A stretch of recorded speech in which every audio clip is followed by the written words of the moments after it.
Hey guys, so I'm going to have these summons play in the background while we talk about other things. This is now, I think, the third time we've done a video like this, so you guys can let me know down below if you like these kinds of videos.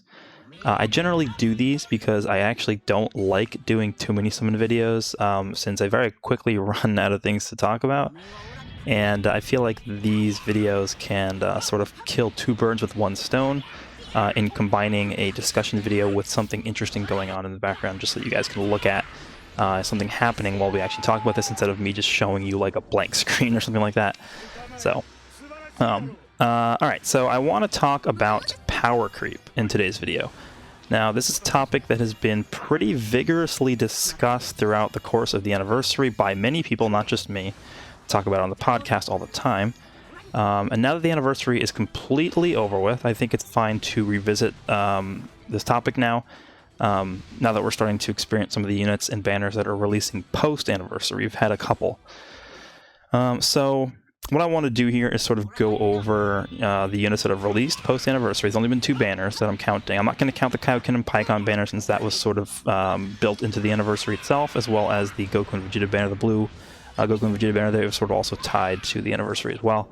So, the first real post-anniversary banner that I'm going to consider here is the Turles Legends Rising banner, which is still live right now, obviously featuring the yellow Turles and the green Goku. So, Turles, I think, is just okay. He's not bad, but he's not really too great, in my opinion. He doesn't really fit on the movies team right now, since he himself is a blast-based unit, and literally the entire team is strike-based, but he's kind of interesting though, since he doesn't have that pass. Since he does have that passive, sort of supporting unique ability that LF Frieza has. But I think it's a little bit worse for him since it's limited to the first 60 timer counts, I believe. And I think he actually does work better on the Saiyan team. I did try him out on the Saiyan team in one of my videos, and I feel like he just felt a lot better on that team to me, which is fine, but he doesn't really benefit that team at all just through his Z ability, unless you're running other Saiyans from Sagas of the movies. So I think Turles is kind of in a weird spot right now in terms of, like, he doesn't really have a permanent home right now. But I think if they ever start to introduce, and I think they will do this, more blast-based units for the movies team, then they'll start to have a nice spot on there. Like, let's say they release, I don't know, Dragon Fist Super Saiyan 3 Goku, they release Gogeta Blue, a new Full Power Broly, a new Dragon Ball Z Broly, and like 3 out of 4 of them are blast-based units. Then yeah, I feel like he could definitely start to help out that team, especially with his supporting abilities, and his ultimate is basically a transformation because of all the buffs that it gives him. But yeah, he'll get better over time. I feel like he's just not in a great spot right now. Now, the green Goku came out alongside Turles from the Metal Cooler movie. I actually really like him. Green is probably the most premium color in the meta right now, just due to like 99% of all matches having Vegeta Blue in them. And being strike-based as a unit is also really good due to Blast Armor being so prevalent, I think.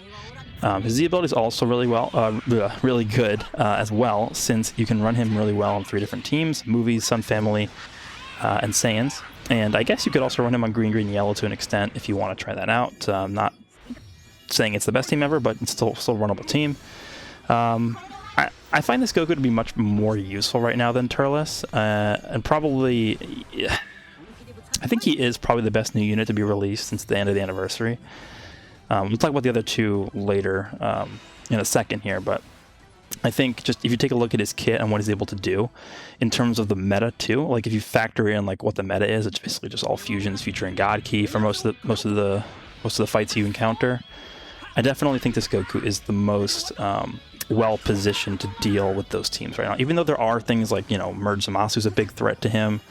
Purple Vegeta, the Super Saiyan Blue one, is annoying for him to deal with, but he's still really, really good. Green is, I think, still the best color to beat right now in this meta. Alright, so the second banner to release after the anniversary is the one that just released this past week with the Transforming Ultimate Gohan and the Bootanks.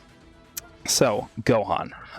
Admittedly, I don't have a ton of experience using him as well as Bootanks, but since they're obviously both still pretty new, but from what little experience I have with him, I would say he's just pretty good, but not exceptional.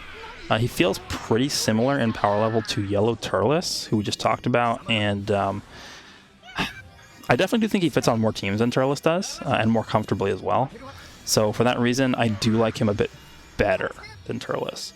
He fulfills a lot of roles on his teams without really doing one exceptionally well. So I guess this is I guess this guy kind of falls into that jack of all trades, master of none type of category, but he by no means at all is a bad unit. But if you're going to compare him to units like, the main anniversary units that came out on the Step Up banner, then I think that he does fall short of that mark by quite a bit. But I do still really enjoy using him. He's a really, really fun unit to use. Ultimate Gohan from the Tournament of Power isn't really a represented unit across any game that I've played for Dragon Ball, so yeah, pretty cool unit that they released for him. He's also pretty much the first unit that I really considered using on Sun Family that wasn't a Goku unit recently, so he's kind of bringing back the family aspect of that tag, which didn't really exist until now. Alright, so now Boo Tanks. I think Boo Tanks is pretty apparently the weakest out of all the new fighters we've talked about so far.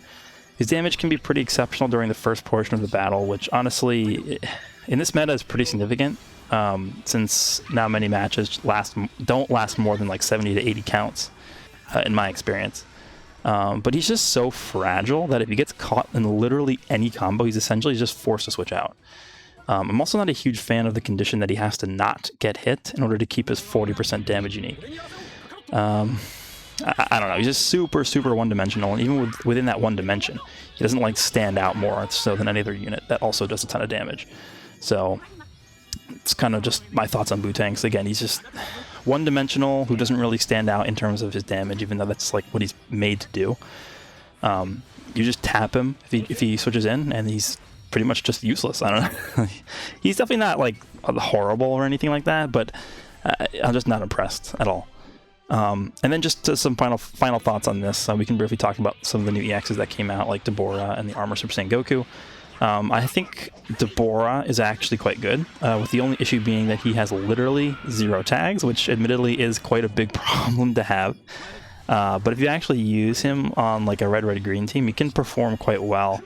But I mean, that team is not really something that I would advise running right now, just due to the meta.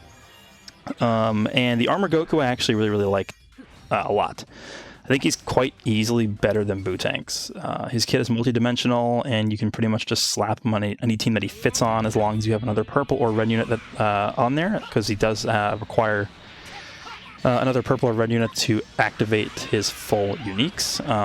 And he's pretty much just going to perform really well on any team that you can do that for. So I think the Armor Goku is actually probably the best EX that's come out since Red Gogeta, which is pretty cool.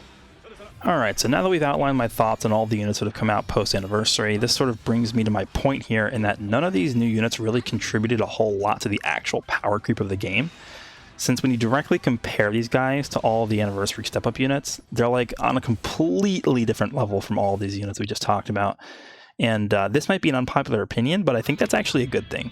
At some point, Legends is just going to have to find a plateau, I guess, in terms of power level that they're happy with, and then just continue to make units that are on that same level of power, but who bring different things to the table so people remain interested in actually summoning for them.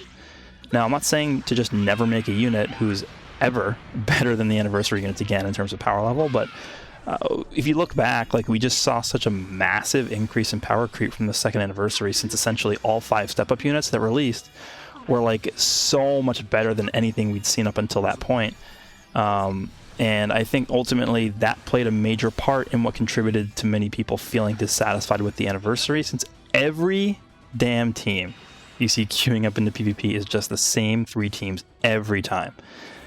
And I think power creep is the main culprit of that essentially happening in PvP.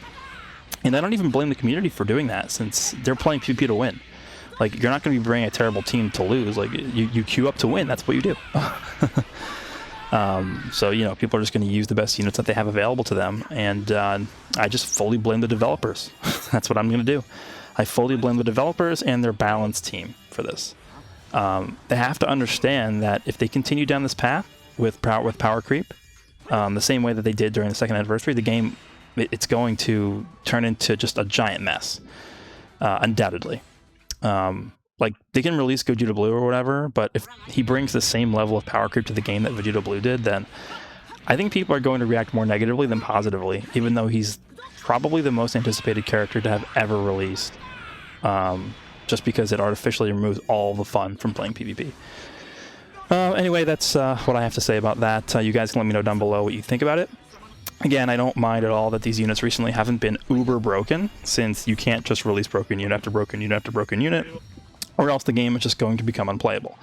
I think the step-ups are where we're going to see most of the power creep stem from in the future. I just hope it's not to an absurd degree like what we saw during Year 2.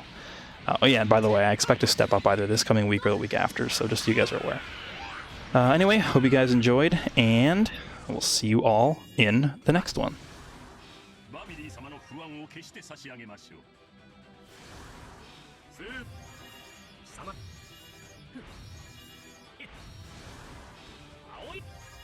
Market.